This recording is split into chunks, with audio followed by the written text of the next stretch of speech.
My uncle wrote very good songs about the troubled times, but this is a genuine ballad that was simply written by some fella that felt like it.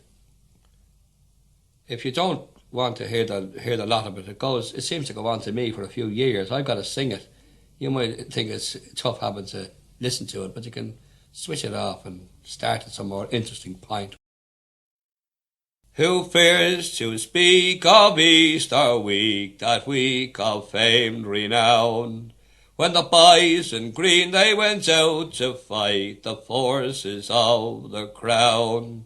With muzzers bold and hearts of gold, the red countess dressed in green, and high above the GPO, the rebel flag was seen. Then came 10,000 khaki coats, our rebel boys to kill. Before they reached O'Connell Street, of fight they got their fill. They'd machine guns and artillery, and cannon in galore, but it wasn't our fault that Erewhon got back to England's shore. For 6 long days we held them off, at odds of 10-1, and through our lines they could not pass for all of their heavy guns, and deadly poison gas they used to try and crush Sinn Féin, and burnt our Irish capital like the Germans did Louvain. The Anglo-Saxons made great contributions to culture, don't they? They shot our leaders in a jail without a trial, they say. They murdered women and children who in their cellars lay.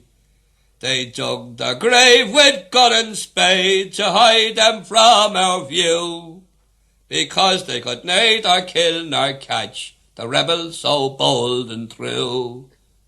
But we will love old Ireland, and shall while life remain, and we will say Godspeed the day the rebels will rise again. Though Irish slaves and English knaves may try you to deceive, remember those who died for you, and likewise James Connolly's grave. This is the Kratom Science Podcast. I'm your host, Brian Gallagher, blog and social media writer for KratomScience.com, your source for all things Kratom. You have to go see substance abuse rehabilitation. I was like, for what? Like, I've already proved, like, even with a hair test, I'm not doing drugs. And they're like, well, we tested you for Kratom.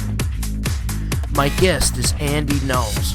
He is a chief gunner's mate who was recently kicked out of the United States Navy after a 15-year career just for using Kratom.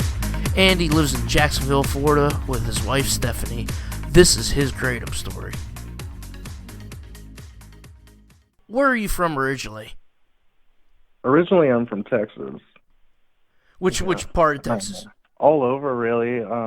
Dallas-Fort Worth area, Austin area, and a few different places in between. And did you join the Navy right out of high school? A little bit after.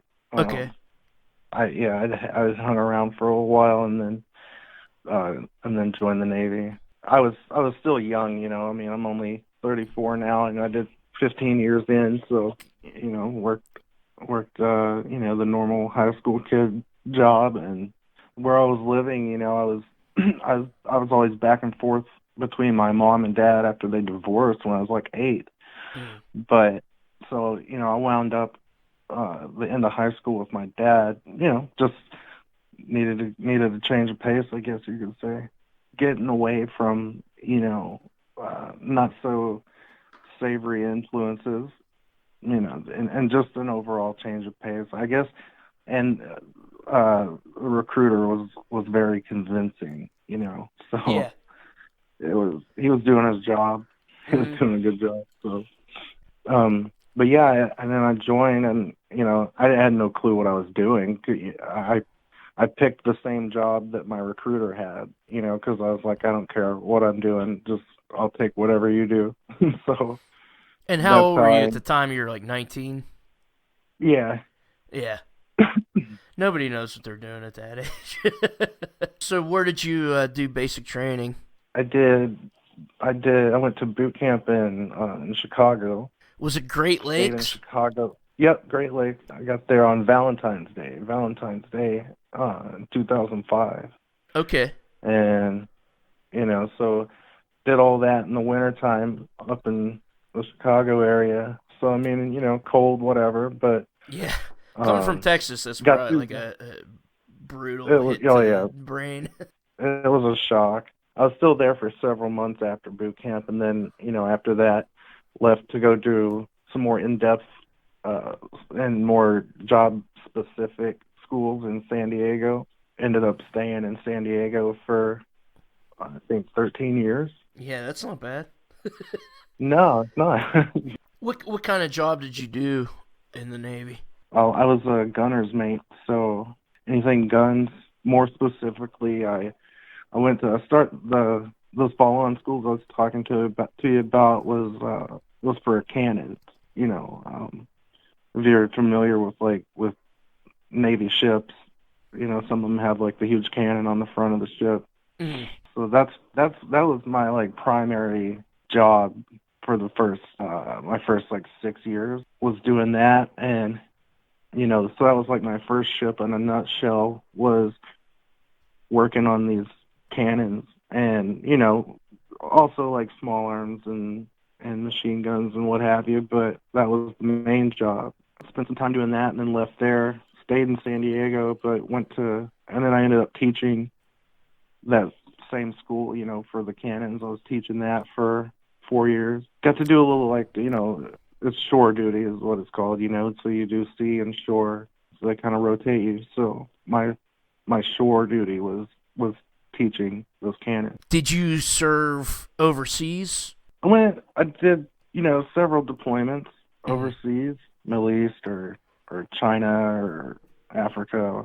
Got to see the world, and I mean, Yeah. Got to do some cool stuff, and things that most 20-year-olds don't do. It was good, bad at times, good at times, but What was it like being in the middle of the ocean? Was it fun? yeah, it It's a was stupid like, civilian question. I'm sorry, but no, I'm it's curious. not stupid, I'm curious. because I mean, you think about like you go on a cruise ship and like there's recreation, Mm-hmm. but like being out in the middle of the ocean, for the military, it's you're working, but Yeah. in your downtime, you kind of have to like get creative, on your recreation, or you go insane. But there's so many like sea stories that like I'm glad I got to experience, because some of the things you do out to sea is just hilarious. Finally, like read a book start to finish in one sitting, or something like that. So Yeah. I mean, I kind of liked it, I mean, I've got kids, so eventually I got kind of tired of it because, you just want Can't to hang see out your with your kids, kids yeah. or see friends or whatever. But I mean, it was good. It was relaxing at times, and for me, it was like the best sleep I ever got. Just kind of like getting rocked to sleep every night. I loved it. I mean, Yeah. the culture you get to like you're immersed in, and it's one thing to like watch it, say on the Travel Channel or watch it on TV, Mm-hmm. but to go like be basically like dropped off for like a day or two, and be like, okay, go experience that, and then Yeah. you don't speak the language. It's cool. It's it's humbling because you're the outsider, and it's I thought it was a cool experience. I've Yeah. got my favorite place. I got my favorite places, and I've got my least favorite places, but it was all cool. I think getting to see all that. Definitely, and it seems like you like the Navy in that you made a career out of it. You said you were 15 years in the Navy, and I think your wife told me your rank was chief. Is that the right terminology? Yeah, that's right. Yeah. Yeah. So yeah, I think like I can't speak for everybody, but I I think it's safe to say that like a lot of people have ups and downs where you love it, you love being in, and then like there's times where you can't stand it. But you know, I've been out of like the outside workforce for so long, but I can only imagine it's the same for everybody. You know, days where you hate your job and days where you love it. But you know, and I think like there's a time like before each re-enlistment that I did where I was like, no, I'm not going to re-enlist. You know, I'm done. I'll get out. And ended up just, you know, kept trucking. So Now that kind of sucks, given what happened. So yeah, when did you? Okay, let's talk about like when did you first discover kratom, and why did you even consider kratom at all? well, you know, I'd gone to, you know, Navy's medical and mental health for depression and anxiety Okay. because I was just having a hard time, you know, in life, Mm-hmm. and which like who isn't? But I, you know, wanted to do something about it. So, and I had some bad experiences with, you know, the military's healthcare, and you know, I'm not speaking for anybody but myself, you know, but I, my first sort of like I guess view into mental health treatment was I went in and you know filled out the paperwork, and you know it was like a bunch of like on the scale of 1 to 10 like how bad are you feeling and all this stuff, you know. And I finally got to like sit with a doctor at mental health, and it's my very first time sitting with a doctor. And um the way it went was I sat in his room and he was on his computer the whole time and never once looked at me, you know. And he was like, what's the matter? And I was like, I don't know. Like, I'm not enjoying like being alive. Like, I don't want to die, but I'm not enjoying like life at all. Oh God, I know that And feeling. his train of thought was like everywhere. It wasn't like he had like it was almost as if like he was reading a script that didn't make sense. Yeah. I left feeling like what the hell was that? You know, I just wasted like 2 hours out of my day. Yeah.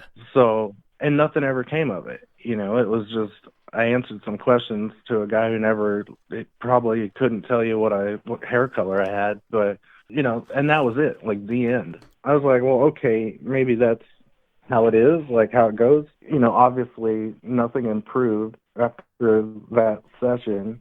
So I went back again a second time and met with a different doctor. Didn't ask me anything. It was, I've looked at your paperwork. Here's a prescription for Paxil. Go fill it. Take it how the bottle says.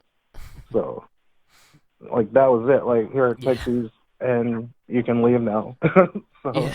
Here's your drugs here's the goodbye. pill. That's basically what the healthcare system has been. Well, the thing, like, I didn't want Paxil. I didn't want Yeah. you know, I just want to talk to somebody. So, I mean, I can't say that the offer wasn't afforded to me to talk to someone because it was. You know, it was, uh, by the way, don't forget we got these services, you know, with people you can talk to. So I went and did that, you know, and Mm-hmm. like that was more helpful than, you know, any of the doctors that I was seeing, Yeah. you know, Yeah. at the mental health. Because I'm just spilling my guts about everything to this, you know, this stranger. So it Yeah. was Yeah. good. I liked it.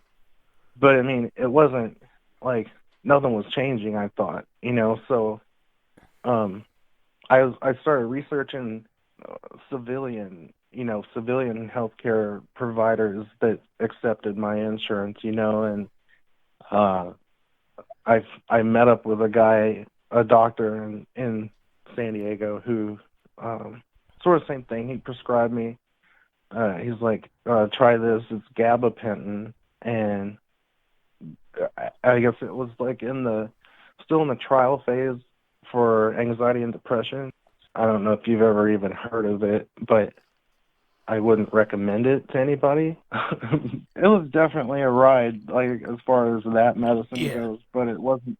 It was like something that, like, 15 minutes after the first time I took it, I was like, I can't be doing this. Like, this one's not going to be beneficial. So, cut to, I'm not taking it anymore, and like that's kind of it. So I mean, I've got family members, close family that have, had depression problems and kind of got the same thing from their doctors. Like, here's these pills, take these pills. And one of them was like, well, I'm taking Kratom now for this, and like never felt better, And like when was this when you started to hear about Kratom? Year and a half, 2 years ago. Yeah. Okay. It wasn't something I'd ever really heard about. You hear about like pharmaceuticals, you hear about all that, but like I hadn't heard much about it, except for, firsthand, like I'm taking this now and it's like a life changer, Yeah. So, we hear that a lot from so many people. Right. So cut two, I'm taking Kratom, do a little research, like everybody else does, Google it, and at the time there wasn't a lot of, like, it was pretty much just like, here, read about it, but there was a couple of documentaries about it. You've probably seen Hamilton Morris. Yeah. And he's got a pharmacopoeia. Pharmacopoeia, yeah, that's really good. And he's also funny because he seems like he's high all the time. He's the most like deadpan, personality, but he's got a episode on Kratom. So yeah, I love that. That's one of the best things that's ever been done on Kratom, where he goes into the Thai jungles. Yeah, it's really good. And but then it was easy. It's just Google, like, where do you buy Kratom, and it's like everywhere. Okay, I'm like, well, all right, this is legal. Let's try it. And so bought it, took it, and within a couple days, I was like, this isn't bad. It's doing something here. So I stuck with it. And why not? I mean, it's such, to me, it's like, it's so easy on the body. It's not like alcohol or hard drugs or even prescription drugs. It's so easy on the body, really. I mean, you can function with it. You don't get, I never had a hangover with it. I mean, is that your experience with it too? Yeah. I've still got issues, with the depression and anxiety, but I'm a functional depressed person, and yeah, I'm far more functional now than I was before. That's for sure, life right now, as you can probably imagine, life sucks with everything that's just happened. Yes. But my wife and I we're finding time to laugh, and we laugh and we have fun together, and, we're making the best out of a crap situation. So, yeah. And I think, part of that is just like us being resilient. And I think part of it is that this stuff, it does help, Yeah. But it's the lack of information that's out there is what definitely that's the killer. What led to your situation, which is so fucking frustrating for me. I mean, I've accidentally, just by doing this podcast, I've interviewed two people who have, I believe, have been mistreated by the military, who are veterans, and everybody pretends to honor and respect the veterans, but... Well, my own personal take on it is people outside of the military have been like, I can't believe that, it's garbage. While people inside, on my way out, were like, what are you, stupid? How could you not know this? It's banned, and like, yeah, like you should have known better because of your rank, and and maybe they're right. Maybe I should have known, but I didn't, and there's no information about it. You know, So, yeah. the legal hurdles I had to go through towards the end were, you know, these people trying to prove that I had training and knew better, you know, and they could not find anything because there wasn't anything. There was no training on it. And, you know, and I don't know if you've ever read the list of banned substances for DOD. I actually did after your wife emailed me. You know, Yeah. green tea extract or green coffee bean extract, like, I mean, That's one of the ones? on, Oh, wow. See, I missed that part. yeah, and that's a thing, like a free take one at GNC. So what happened with the kratom situation? Like, just what led you to be tested for kratom, which I can't believe they have test kits, for one thing. And then what led you to get discharged?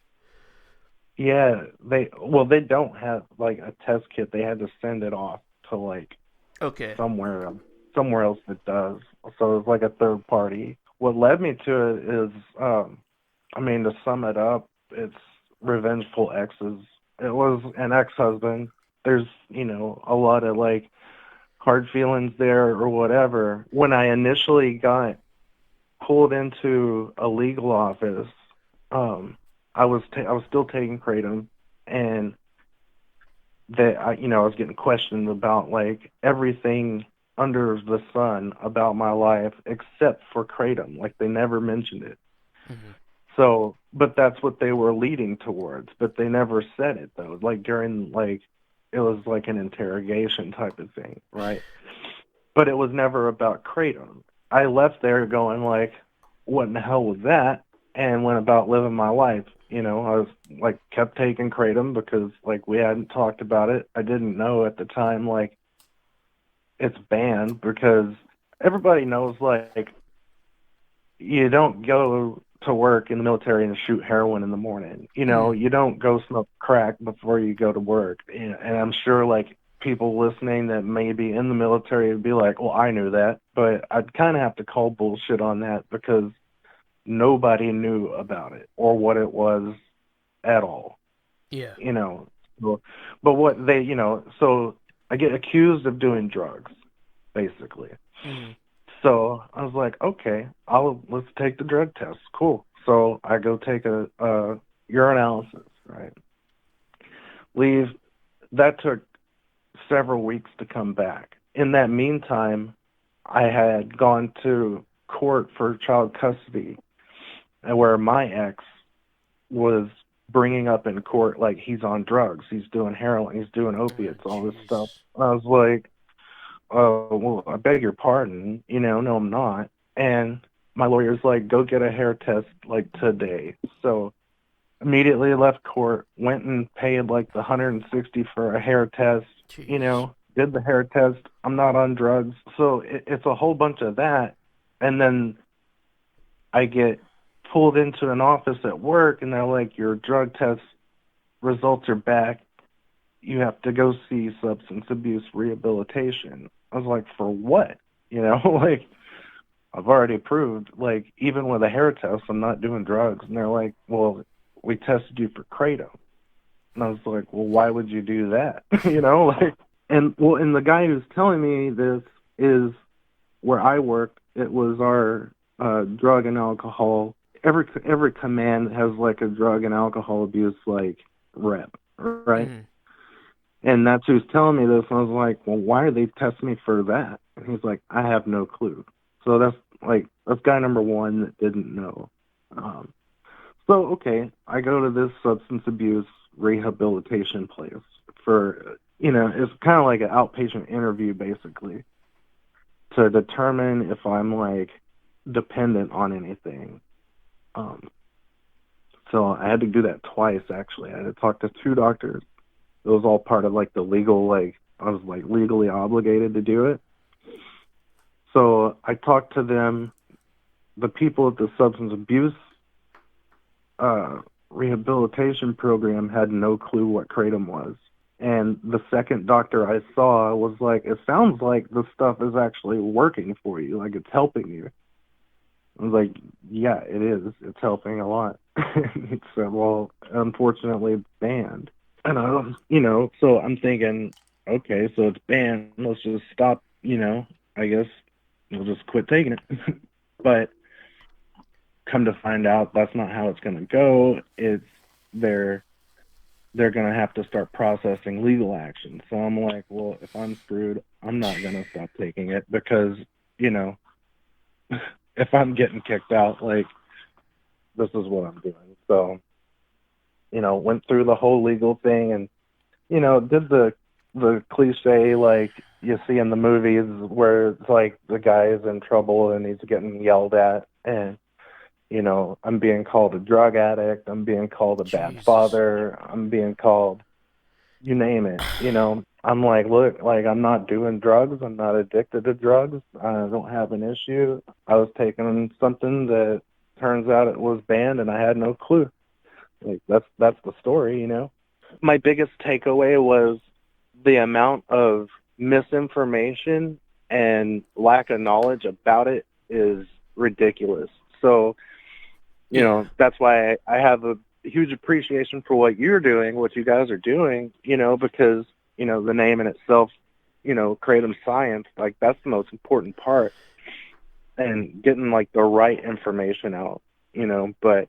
Do you think it would actually help the military? I really think it does, like, especially guys in combat.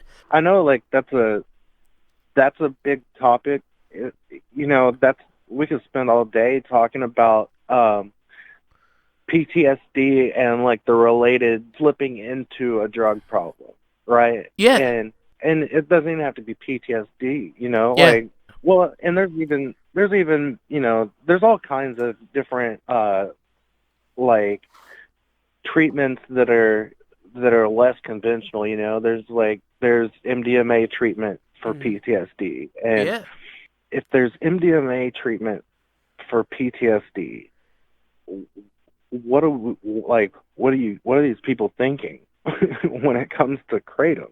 But of course I'm biased, because it's actually helped me. I've been depressed for I don't know how long now, been anxious, been suicidal at times, and then here I am talking to you on the phone, and there's a lot to be said about that. And of course, like, now I'm especially now still taking Kratom now. I mean, I took it right before the phone call because, I've just lost a 15-year career because some ex-husband was pissed off at me, and like, who wouldn't be bummed out, but, I'm having a good day today, with my wife, and we're having fun. Do you have a job now? The search continues, Yeah. Everything, it all happened so abrupt, Okay, just so you know, like, your last day is next week. I was like, oh, okay. Hi, I have 5 kids. This is my career. It's not your job. It's a career. I mean, yeah. Shit. But, it's not their concern. So it was like that, as frustrating it is, and I'm bitter about it. I mean, I think rightfully so. It's new. It's still new, too. So it's like, let yourself be angry. Yeah, the wound's fresh for sure. Yeah. But, I'm, of course, like, I haven't been in the civilian, like, job market, for 15 years, so, so I've learned things have changed, and, so, I mean, applying for jobs, whatever. I mean, is there any way that they could, like, reverse their decision? You could go back in. Oh, no, it's done now, and the cherry on top, I guess, of it all is Friday, my last day, I had to go pick up my DD-214, that is the paperwork saying, like, you're out and here's, like, a snapshot of your career. And at the bottom, it's, like, reason for discharge, and it says, like, serious offense, drug abuse. That's bullshit, man. That is bullshit. I know. That's bullshit. Because I'm sitting there like, no, it's not, but that's what they classified it as. So, well, I guess all we can do now is tell your story and we're trying to change attitudes about Kratom. On my way out, like I even told people, like, look, you guys need to train on this stuff. Like, you need to get this information out there, because I promise, and like I know for a fact, I'm not the only one in the military taking this stuff. Oh yeah. And the ones who still are just don't have that angry ex-husband apparently that wants revenge. Ugh. I know I wasn't the only person who had no friggin' clue that we couldn't take it. But it is what it is. We got dealt a crap hand in a card game we weren't even trying to play. You know what I'm saying? Yes. And oh my God, that is such a good quote. It is what it is, and like the madness continues even still. I mean, I'm pissed. I'm pissed with you, but that's cool. I mean, you have a good attitude about it. Best for it. Yeah. They're talking about it in our state. They're talking about reversing marijuana convictions now that everybody is starting to be sane about marijuana. Hopefully, in the future, we can get them to do that about Kratom. You are being wronged. Like, it is an injustice. Like I was saying, in my own experience, like when my discharge paperwork says drug abuse, and like I was treated as if I was, taking bath salts at work or something. It's kind of like, this sucks. Like I've tried my hardest for you for 15 years. They just throw you out for that shit without even really investigating it, because if they did, they would find out what this stuff is. They just throw people out on the basis of misinformation. I don't know. And I mean, I have hard feelings towards several people, towards the end, and I don't have hard feelings with my captain at my command, who was the person who actually separated me. I don't, that he was like, throughout all that, like, that guy was like the nicest. He's like, this sucks, man. Like, I don't want to be doing this, but I'm forced to. It's black and white. Like, he didn't have a choice, Unfortunately, like, it was above his head, basically. The higher ups, whatever you want to call them, that were the ones who were like lumping me into this category of like drug abuser and all this stuff. And he was, he's so sympathetic and like, apologized to me. And I'm like, you're doing your job. Like, I have no hard feelings against you, and he was like the nicest guy, and he was the one that actually, separated me out. But it was, his hands were tied, and, of course that sucks, but what sucks more is the whole circumstance, I mean, I guess all we can do now is just, like, try to change the attitude so this doesn't happen again.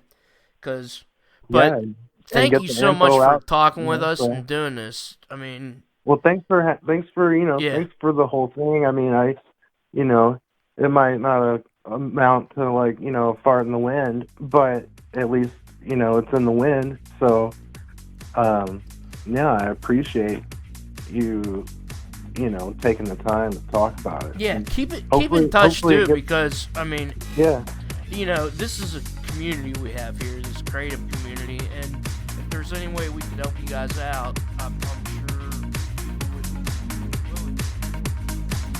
The music is by Risey. The song is called Memories of Thailand. For more information on Kratom, see kratomscience.com. This is Brian Gallagher. I wrote and produced the Kratom Science podcast. Happy St. Patrick's Day. Take care. But this other song was written by a person who will never hear it recorded because he's not the possessor of a gramophone. He's pretty much of a tramp. A hungry feeling came on me stealing, and the mice they were squealing in my prison cell. And that old triangle is when jingle jangle along the banks of the Royal Canal. To begin the morning, the screw is a water, incidentally. To begin the morning, the screw was bawling. Get out of bed and clean up your cell. And that old triangle, it went jingle jangle along the banks of the Royal Canal. Oh, the screw was peeping, and Humpy Gussie lay sleeping, as he lay there weeping for his girl Sal. And that old triangle, it went jingle jangle along the banks of the Royal Canal. But in the female prison there are 70 women, and I wished I was with them that I did dwell. Then that old triangle could go jingle jangle along the banks of the Royal Canal.